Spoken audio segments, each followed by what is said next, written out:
So let's get into it, man. Why are we here? No, matter of fact, let's kick it off the right way. Okay, so this is another episode of Hustle and Heartbeat with Megan Ewing and Kevin Ewing. And so we at the world famous Hartford Haven studio. We back in the spot. So I'm in a good mood, actually. I'm in a good mood too. That's the cool thing about entrepreneurship. Yeah. Like, you have to move on from things so much quicker than, like, if I had a regular job, they didn't even give me a warning. They gave me like a full blown ticket. So that would have like crushed probably like my week.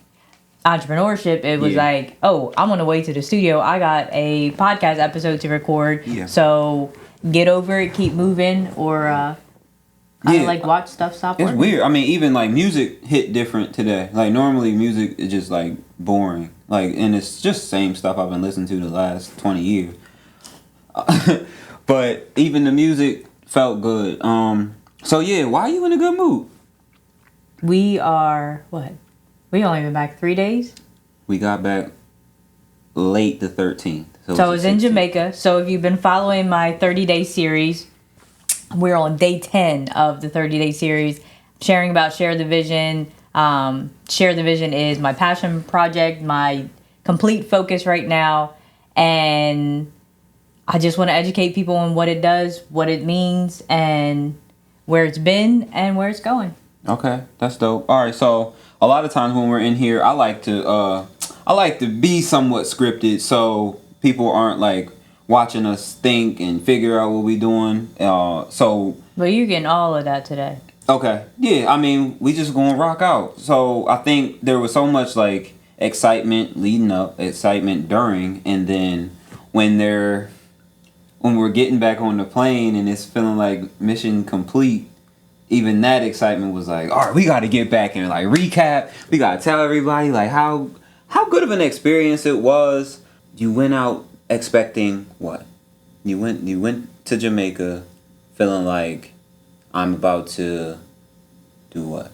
I went with the intention to make impact in really any way possible. I was brought on to the League of Champions camp for a specific purpose, but I can't just sit still and do nothing. So I actually volunteered all week ahead of time, whether it was cleaning dishes, whether it was helping serve breakfast, whether it was just connecting with some of the campers. I didn't do any boxing training, so I didn't train anyone. Yeah. They had the trainers, so the coaches were all professional level boxers. And then they also had current professionals, so the retired professionals, current professional boxers, and then they had amateur boxers. So there was no need for me to pretend like, I mean, I can do it like jab, cross, uppercut. You got a little combo? Not like some of them. I was about to say, man, we can spar after this. No, so what I saw, I was like, you should probably have a hairnet on all the serving and everything that you was doing. Like, it was, you sliced fruit? Sliced watermelon. Oh, and the fruit in Jamaica. It was hitting? Yeah. Yeah, okay. So you sliced some fruit. Mm-hmm. You served some food you never served before? Porridge. Uh-huh. Was serving plates. Yeah. Whatever I was asked. Documentation. It's continuing to grow, and it's continuing to grow in different directions. So getting footage, getting reactions. I mean, I miss my kids. I'm like, dang, I gotta leave. Like, we was together for a week, and I gotta leave and wait till next year to see you guys again. Okay, so you get there. Like, what's your first?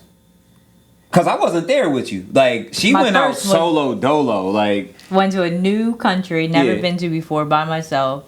I was scared. I was like, what are you doing? I mean, like, I remember you were having those feelings leading up, and you were just kind of like, I don't know if this is something I should be doing. It's like so foreign, like out of your comfort zone. Yeah. So for me, it was about. Yes, it's a podcast. Yes. Like 2 years ago, I connected with the one of the founders of the Lennox Lewis League of Champions camp. We have been talking for 2 years. Never met her. Never Miss Violet Lewis. Never met her in person.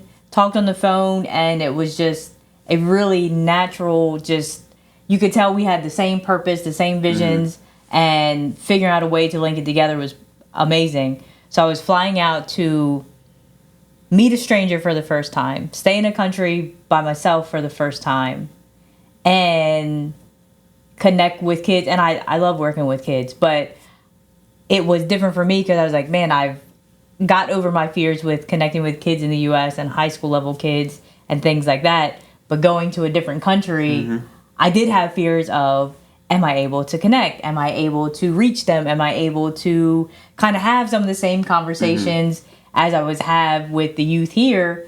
And I mean, my mind was just taken over. And once I got there, it was like, oh, like, I mean, because even here, you gotta be somewhat conscious of, like, not speaking over someone's head. Like, right. Us being like 20 years out of school, it's hard. I feel like sometimes it's hard for them to see what we can see, and vice versa, because we're not in school anymore. So I guess it was the relatability, because I was trying to figure. I'm like, man, like, why is she? I feel like you always got a good vibe. So I feel like you're good anywhere. So I'm like, man, like, I wonder where is the little apprehension, like, where is the little caution and anxiety going into a different atmosphere. So I guess I could see, like, they dealing with different things, different circumstances. All right, so you get to the camp, and it's how many kids? Day one, I believe we had 85 kids between the football, soccer camp, and the boxing camp. Okay. And you're like, I got this. Or you're like, whoa, this is a lot.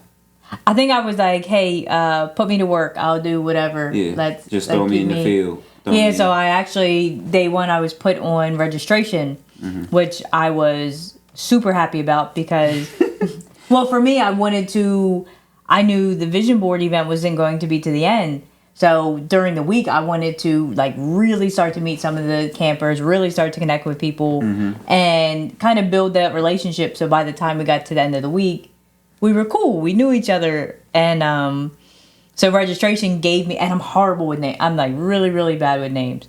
So that would give me the reassurance, and I could remember some names. So I would look, okay, now I know his name. Now I know her name. And none of them I remembered right off the bat. But then building the relationships through the week just helped.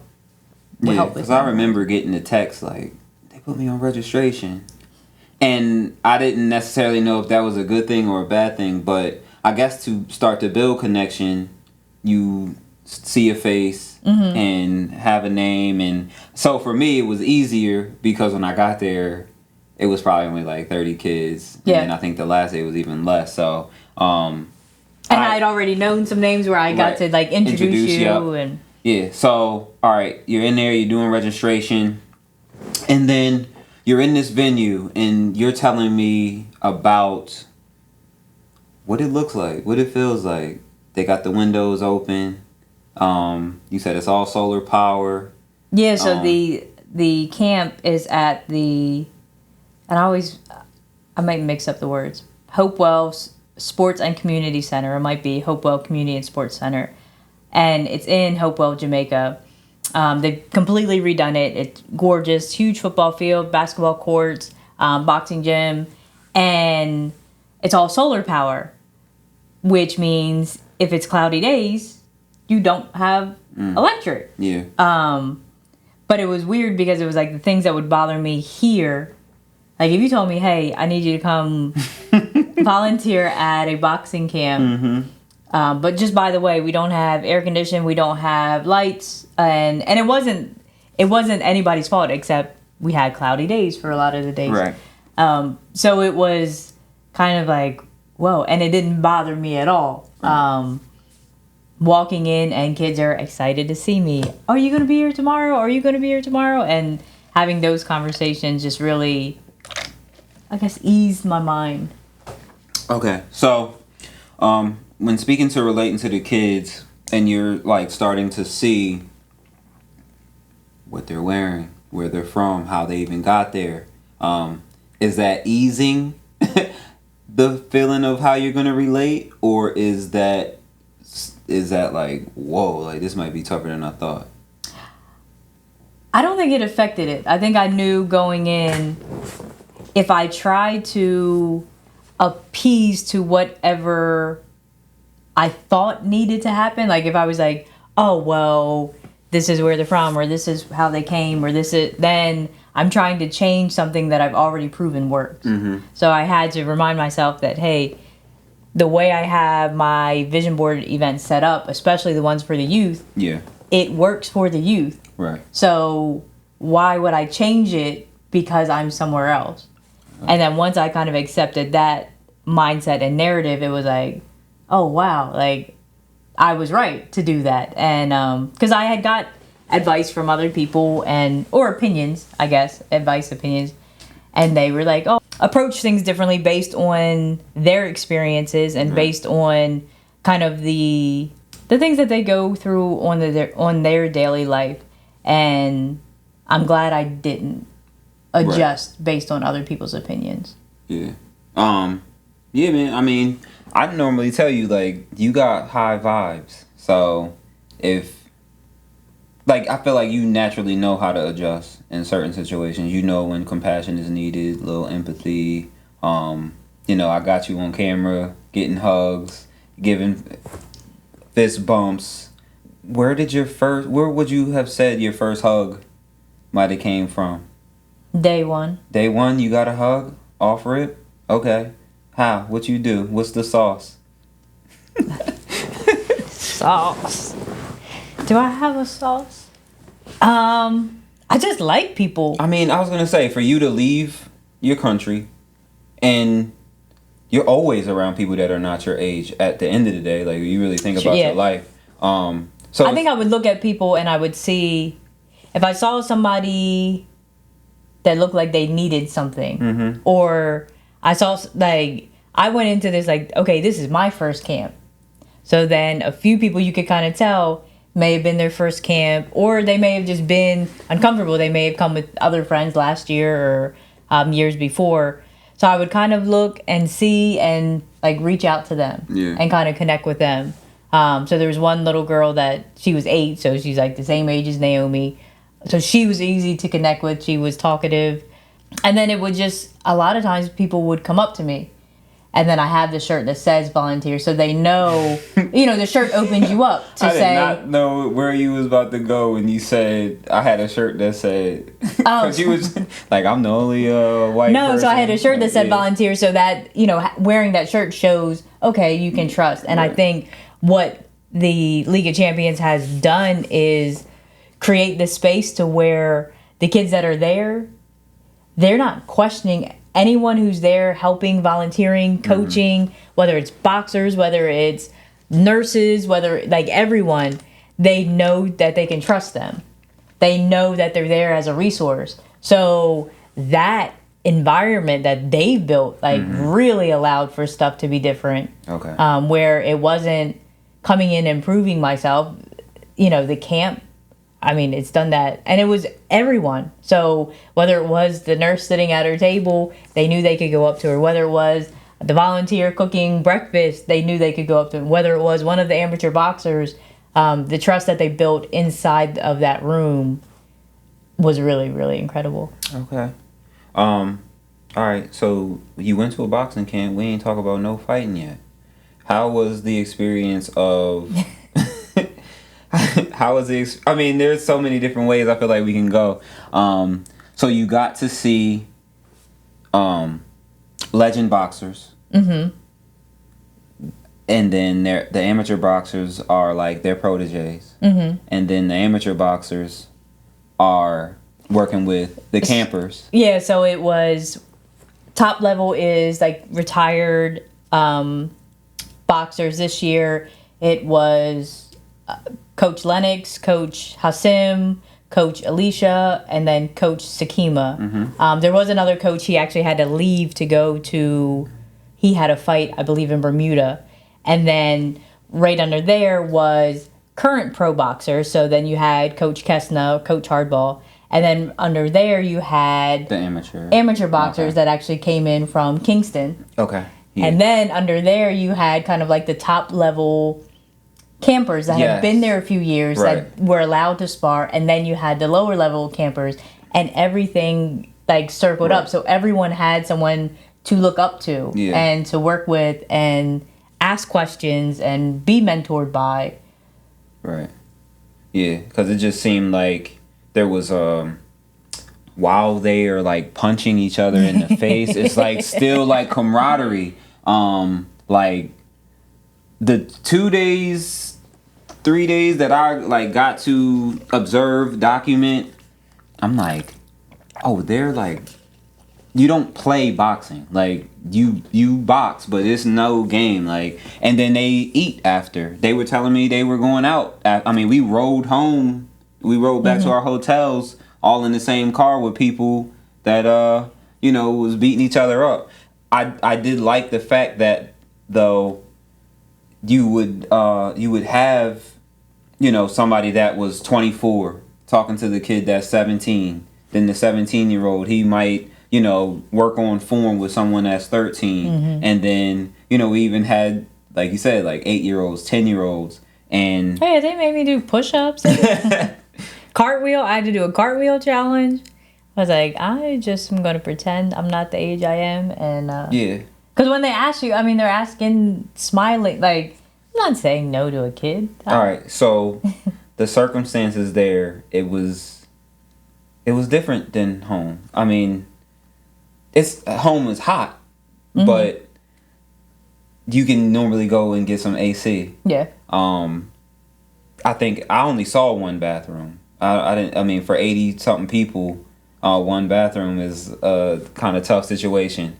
When you were there, it was easy to ignore the circumstances, the situation. You just kind of like zoned in. Locked in. I don't think it ever hit me while I'm covered in sweat, so of course I can feel it. Yeah. My face, I can feel my face is like blood red.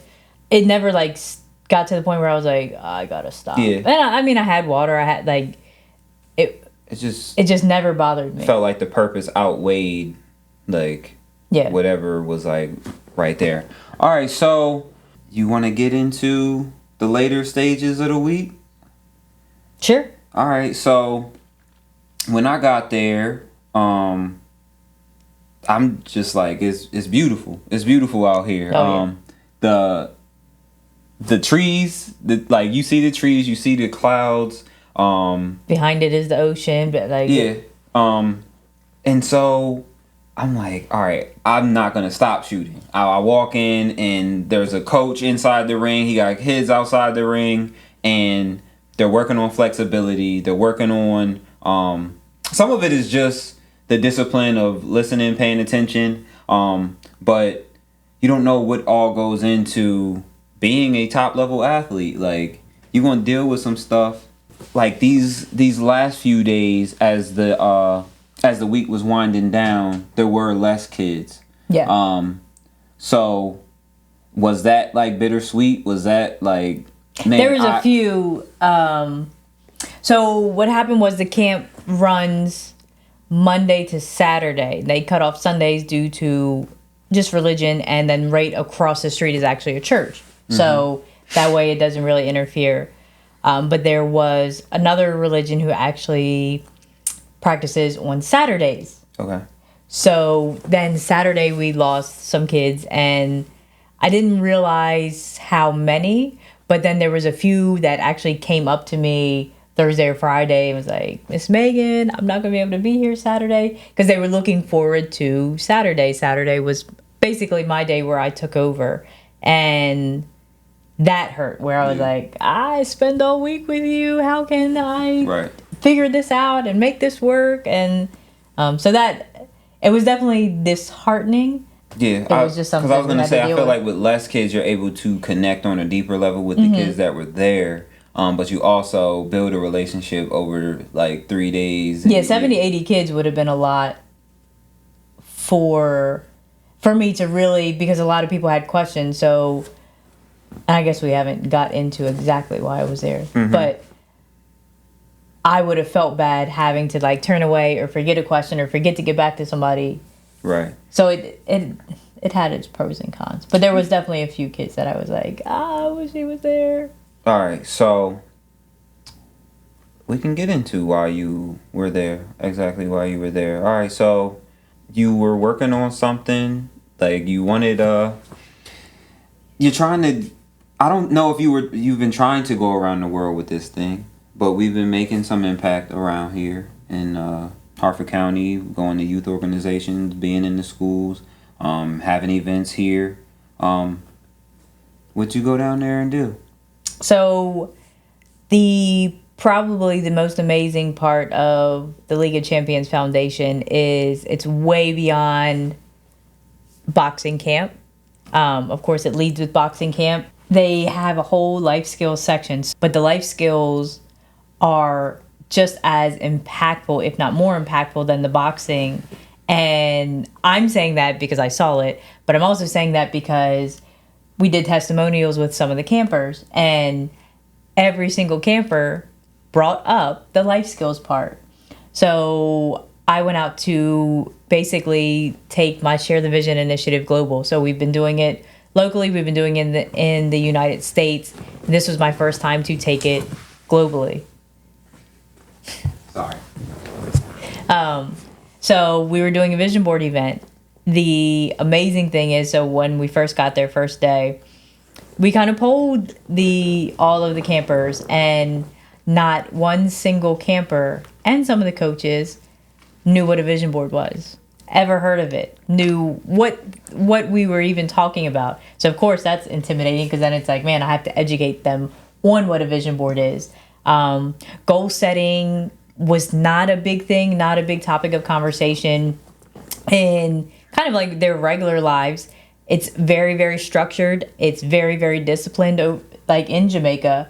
And they kind of know early in their high school career where they're going. So I got the kind of vibe where high school is almost like similar to like entry level college, instead of like high school here where it's still kind of just random classes unless you really know what you want to do. Right. So by the end of high school, before they finish, they actually know what they're going into and kind of grow from there. So they grow up a whole lot faster than I feel like the youth does in the U.S.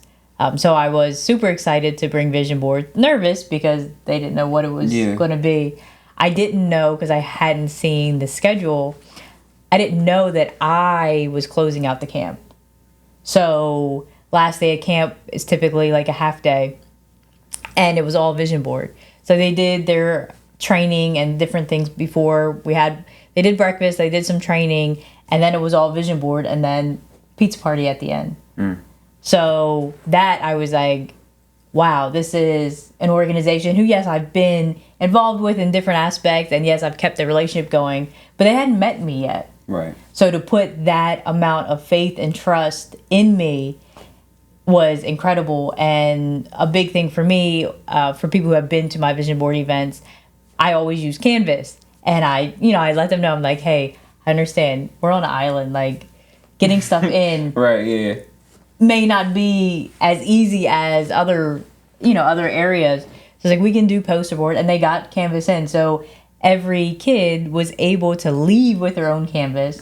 And I know one of the girls before we started was like, well, what is this? So I had to explain what a canvas is and let them know, like, man, we're building your dream life. Like, this is going to hang on your wall. And the excitement that just came over them was just incredible, to where I was like, man, I was worried about connecting, and hands down had to have been the best youth event I've done so far. Yeah, I mean, it's so cool when you like have an idea who's gonna receive it. Like you walk in and you're like, oh, they seem attentive. Oh, this is a girl, she's probably gonna like some kind of arts and crafts. But it's when those real tough guys. Oh my God. Wait till you see some of these boards. Like, you're going to look at them and just be amazed. I know one of so it was for the camp kids, and then I see the amateur boxers come in and they start making boards, and then I look over at another table and there's coaches making boards. Yep. And the whole time I'm up here like, okay, Megan, don't cry, don't cry, don't cry, don't cry, don't cry. But what's gonna make you cry in that situation? It's that moment of I was able to give something that I know has helped me. I was able to just share how to do something for them to help themselves. Yeah. Like, it wasn't like a math problem where I'm like, okay, we're going to figure out this math problem and then go home. Yeah. Like, we're going to figure out this vision board. It's still with it. It's going to be yours. Because some people wanted me to tell them how to make it. Yeah. What to put on. I'm like, no, it's you. And then, of course, I would help during the process. But they're home, still able to look at their vision board. Right. Yeah. Still able to focus on their goals. And I let them know, like, hey, if you're having trouble, DM me on IG. Yeah. And I think giving that resource was just, it kind of like caught them off guard to where it's like, wait. Like, no, I was gonna say I didn't really think about, like, we left Sunday, but there's a piece of you that's still there, and then there's a piece of their creativity, their passions. You know, you've been speaking about, like, someone that did a poem. Yeah. Speaking about someone. Yeah, there was a boy, and he stayed quiet most of the camp, and very polite, like, never an issue. And he came up to me and he showed me his board, and he had this huge blank circle with lines. He was like, Miss Megan, I'm going to write a poem. And I was like, wow, because I don't know. I could write a poem if I tried, but I don't know how good it would be. Could you write one when you were 13, 12? I don't even know if he was 13. Yeah. But so I said, okay, are you going to take it home and write your poem when you go home so you can think on it? And the answer is yes. He comes up to me at the end of the event after kind of like hearing me speak, having conversations with other people, and he wrote his poem out. And I'm like, I have a picture of it, and you just have to follow along on IG, and I'll drop the photos. But it's called The Pillars of Success. And I was like, I need to, like, print this out and hang it on my wall. Like, it was so touching. And then he was so excited to show me and tell me and ask me to sign his canvas. And I'm like, yeah, like, seeing that part, like, anytime that I saw someone ask you to, like, sign something, I'm like, oh, that's cool. Like, I almost feel like that would be one of the crying moments where it's like, dang, you appreciate me that much, like, you want. And there were some that, like, we had a connection all week, so it kind of made sense, right? But there was a few where it was like we barely spoke. Like, I would notice, and some of them, like, some of these boys, you're going to see them somewhere. And I'm talking about the younger ones, where they were so focused on the boxing and they were so motivated and so driven that was their focus. So everything else, they just weren't paying attention to. They knew the resources they had in the room, and they were going to use those resources as much as possible for that week. So when some of them came up and asked me, oh, can I show my board to you? Oh, can you sign it? It was like, wow, I broke through to the kids that were really there for boxing, and they were open to the life skills. I mean, it was probably one of the most amazing group of kids I've ever been around. It wasn't. You can keep talking. No one was, like, turned off by the life skills part, but having some of the ones that were, like, really, really, really, dang, they kicked you out. I got a time limit on my social media. Oh. Yeah, so, and that's even a segue, because I was going to bring up, like, they didn't have access to their devices. So when you came in, you had to drop your phones, and so no one had devices, and I'm sure at first they might have cared, but it didn't feel like... No, it was dodgeball, hot potato, basketball, and then just going up to some of the people that were there. I mean, just amazing professional athletes that were pouring into these kids. So a lot of them, that's what they did. They would sit down with someone one-on-one. They would sit down with me one-on-one and just ask whatever questions they had on their mind, or go up to someone and say, "Hey, can you put the gloves up and train?" Right. So they didn't get or run out and play soccer on the field. Like, there are some very in shape, active, and yeah, we sat and we watched a pretty tough workout. It was like 5 boxers in there, and I'm gonna get there. yeah, it was just like a gauntlet of 1 push-up, 1 sit-up, 2 push-ups, 2 sit-up, 3 push-ups, 3 sit-ups, like counting all the way up to 25, or they did it backwards? It was going up to 25. Okay. But the thing is, the 2 people who are coaching you is Lennox Lewis and Hassan Rahman. Yeah. So you're not going to quit. Right. You're not going to stop.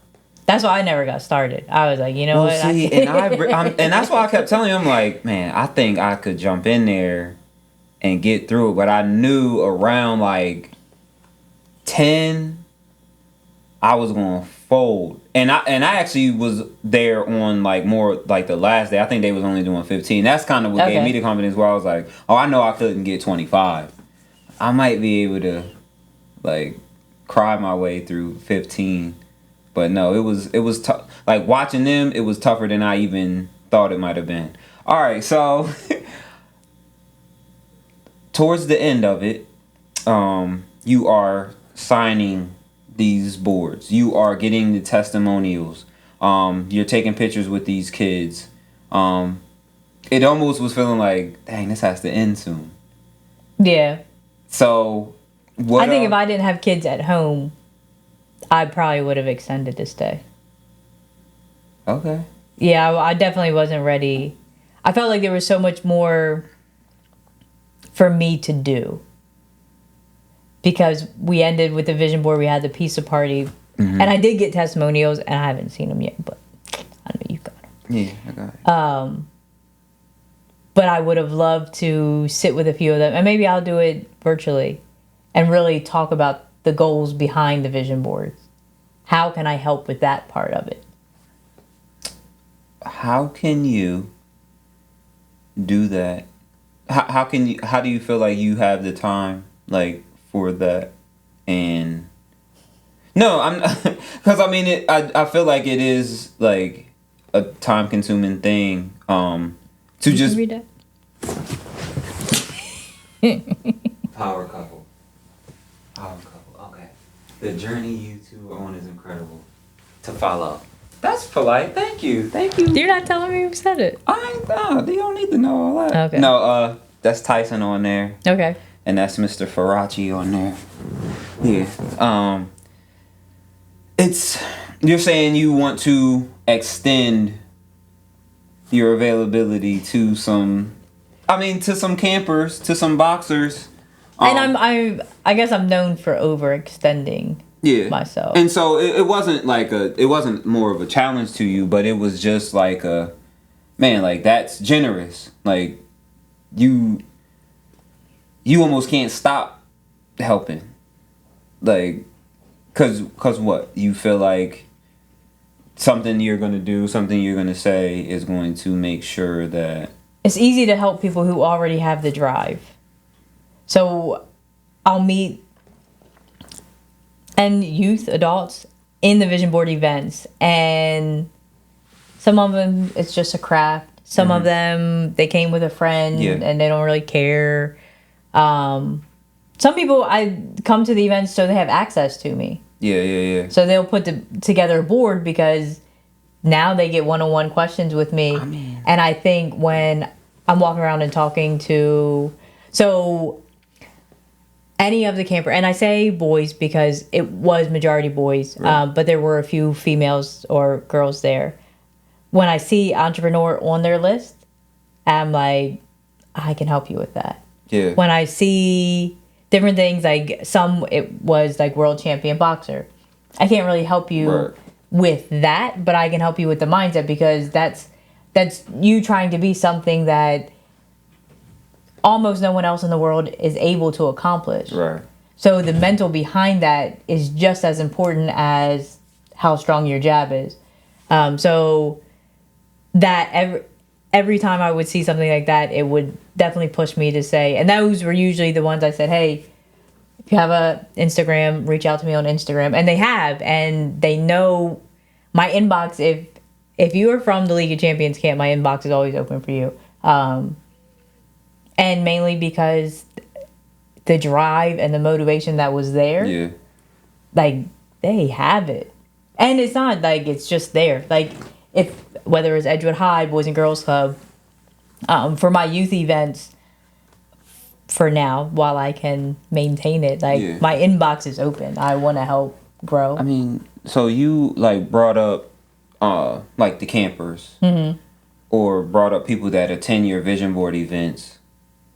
We come across a lot of people that say all kind of stuff that they want to do, but they won't show up. They won't show up. And not to say that you have to have a vision board, but they won't even, like, give themselves the time to build a vision. And so when you're talking about, like, I love to help somebody that's trying to move, like, I guess you're speaking upon, like, you can't, like, drag someone to the finish line. Like, these are already people that are running. Like, I tried to work with people to give them the motivation to achieve the pretty thing that they're saying they want to do. Just to realize the pretty thing that they're saying they want to do, they just like talking about it. Like, there is no intention behind it. But if you tell me you want to be a world champion boxer, right, and I'm seeing you at camp, going harder than everyone else, jumping in the ring with amateur boxers. Instead of taking your water break, you're asking one of the other coaches to train with you. Yeah. You're not just saying words. You're showing it. About that action. And I hope I can be a resource for people who show the action, because sometimes they get left in the dark by the people who are talking too much. I think that's what kind of drives me, because I see the people who are talking. I deal with people who, I need help. I give them the time, the resources, the location, the phone call, and right, they don't show up. Yeah. Okay. All right. So, we talked about pretty much everything camp related. Yeah. Did you have any time to enjoy outside the camp? That's a weird question. Okay. And I think because it's been asked a few times, I never felt like I needed to enjoy off time. No. Like, because I enjoyed my off time, and don't get me wrong, we ate. Walked over. I put my feet in some some water. Jamaican water. We caught a sunset. Yeah. But my day, so I would get to camp, get home in the evening, dinner time, and just laying there and digesting everything that happened. That was amazing. Now, when I go back, I'll probably add a little bit more fun into it. But it was my first time in Jamaica. It was my first time with the camp. It was my first time meeting everyone who put this camp together and put the organization together. Right. That was excitement enough. Okay. And we had a nice dinner with the group one night. So that was like really enjoyable. Yeah. I got to watch a boxing match with a heavyweight champ. 2-time heavyweight champ. Yeah. Nah, that was cool. Luckily, he shared his phone with me. I mean, so when you bring up, like, someone of that stature, a couple people of that stature, I know we talked a lot before we even started recording on just, they made us feel at home. Like, no, we were treated as family. Like, it was never celebrity vibes. It was never, just it never felt like levels of people. There was so much respect. Felt very even. Yeah. There was so much respect and admiration going every way. So, for me, they saw me while I'm seeing them as like, man, you're the pro boxer, you're undefeated champion, you're like all these titles. They're seeing me as like, I'm the pro vision board person. Yeah. And then they found out I'm an author, and then they're like, well, what? You didn't say that. And then for you, it was like, you are the professional photographer. And that level of respect, it just went every way, whether it was campers, boxers, the directors, like. Right. I remember being at the dinner and just like, oh, we're like, welcome here. Because there's, you know how imposter syndrome feels. Like, you've done a bunch of things, or you've done the same thing over and over again. You've done vision board stuff. You've been in different communities. You've done all women events. And we're just here, and it's like, man, we're speaking as we're friends. We're telling stories. We're enjoying, people's backgrounds and things like that. So yeah, like, aside from driving on the wrong side of the road, like, or the opposite side of the road, I won't say wrong, it was correct there. We just felt comfortable. Yeah. Having a coconut for the first time, that was a little uncomfortable, because I'm like, I don't know what it tastes like. I don't want somebody to buy me something and it wasn't like it was small, like a little taster. Dude, it was like a bowling ball sitting on my knee, like, and I didn't know how it was going to taste. I didn't know if I was supposed to eat it, drink the like juice from the straw. Like, it was definitely like cool experiences. All right, so wrapping up, I guess. You intend to be there again. You intend to see a lot of people another time. They want you to come back? Yep, I was invited back for next year, so we will do vision boards again. I'm looking forward to all the return campers. I'm looking forward to all the new campers. I'm looking forward to really touching base and seeing what everyone was able to accomplish, how much closer they are. Yeah. Like, because now they're like somewhat on a journey to seeing these things in real life that they put on the board. Did you have a favorite board or testimonial maybe that stood out? Was there something that was just like, man, this is exactly what I didn't get to see all the testimonials. The poem definitely hit hard. There was another boy, I believe he was 7. And he said he was going to be on TV, asked me how to spell Nickelodeon. And, but he didn't say, one day I want to be on TV. He said, I'm going to be on TV. So it was like that level of confidence. I was like, yes, you are. Okay. Yeah. There's a lot. And some were just creative. Like, some had this, one of the campers actually went outside to get fresh flowers. He loved nature and loved animals, and put fresh flowers, poked a hole in the canvas and put the flowers on the corners of the canvas. So that creativeness. And then one of the boxers, I mean, they were like drawing on it. And very detailed clouds, rocks. But every rock had like a word or phrase that because I actually, as many events that we've done, I've never quite seen as many stencil and rulers and bows, and there was like so many different like accessories and things that like went into people's boards. So I had to come home and do mine.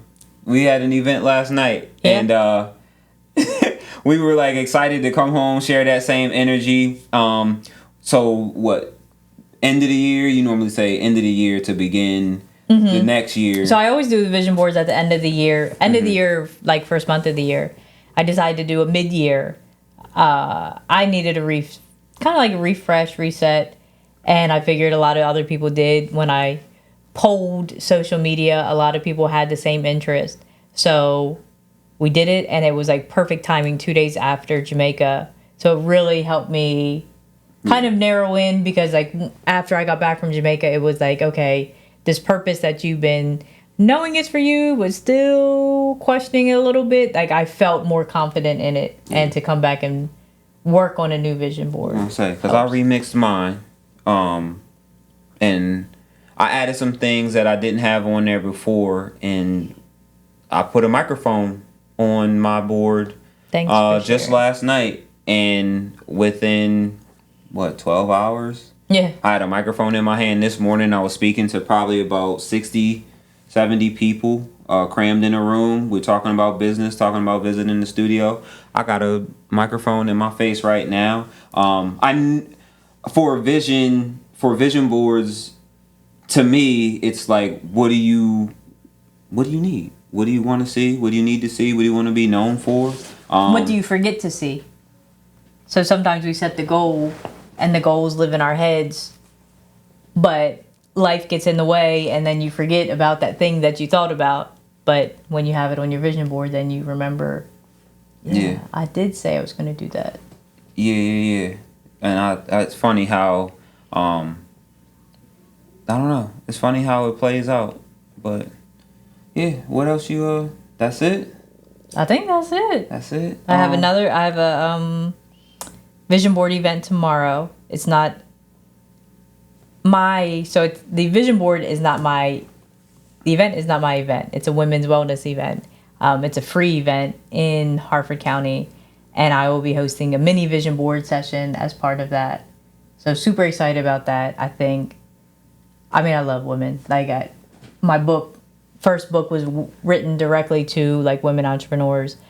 So getting in a room full of women and kind of doing a little mid-year reset with vision boards, and then we have a panel. I think that'll be a really nice close to a crazy busy week. You just kind of made me segue into something before we close out. It was dope seeing people's reaction to you being an author. You just brought up like having a book and stuff like that. So we're sitting at dinner and Lennox Lewis is like, "Hey Kevin, how do you feel about all the stuff that your wife has going on?" Like, he's like asking me about like, really, you traveling the world, making impact, giving sharing the vision. But he was like shocked over you, maybe not shocked over you being an author, but I mean, you have a book that is like really moving him and his wife in a cool direction. So how'd that feel? Just between him asking, between the campers, the volunteers, the coaches, finding out you have a dope book, them asking for you to like sign books and different things like that. Did it feel new? Is it something that you want more of? I think in the moment it was like, wow. Like, first thought was, and not in like a rude way, but almost like, I didn't know you cared. Mm-hmm. And I think I just had, I don't know. It's like a little old me type. Yeah, that's vibe, that's because I was trying to find the words, and it was just like, me? Like, why would you care? And then it made me realize how much of a disservice I'm doing to a lot of people because I'm not talking about the book. I'm not sharing about the book. Yeah. But everyone who reads it is like so impacted that they want an autograph. They want this. And it was like, well, why am I not talking about it? Right. So it was definitely that eye-opening of, Megan, stop playing around. Yeah, you're that. Okay, man. So this has been another episode of Hustle and Heartbeat. This was our Share the Vision, League of Champions, Jamaica recap. Thanks for tuning in. You ain't want to talk about the airport. You ain't want to talk about the flight. No, we'll leave our Baltimore people alone. All right, man. All right. So what we need them to do? We need them to comment a little bit. Instagram told me that if I don't get my followers up, this might be my last live. They said if you don't have at least 1,000 followers on IG, they taking away the live privilege. So if you know somebody that needs something she's talking about, tell them to follow, drop a DM, send a comment. You can subscribe to Hustle and Heartbeat on YouTube. Man, we have like chapters that we need to drop. We have full episodes that we need to drop. Tag your favorite video editor. Yeah. If you know somebody that edit a video, help us out. You got the book. You got 2 books. You got a bunch of books.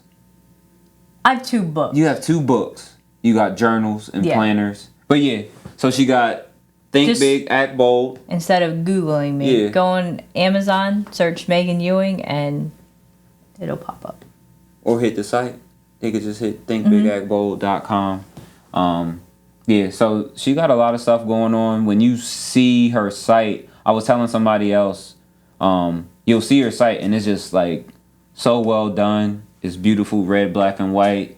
And it's just so many options that she provides for you to grow from. So, and one last thing, if you want to support Share the Vision, I have a goal of I want to reach 1,000 youth this year. I'm at about like 240. Okay. Which sounds like I'm behind, but considering December is like the busy month, I'm right on track. So you can donate supplies from the Amazon list, you can make a monetary donation, or you can become an official sponsor. So if you like what I'm doing, like my journey, want to give back, want to figure out a way, please let me know. If you have an organization that you're like, hey, we could really use you coming in and speaking to the youth and doing an event there. There's a form there that you can apply, and as soon as I have the funding and the supplies, I will hit up the wait list. Awesome. That is one of the things that I was like trying to tie into, and I forgot. So I knew there was like a little housekeeping we had to do. So yeah, congrats, man. You thanks. You one of them people. People need to be like, woo. See ya.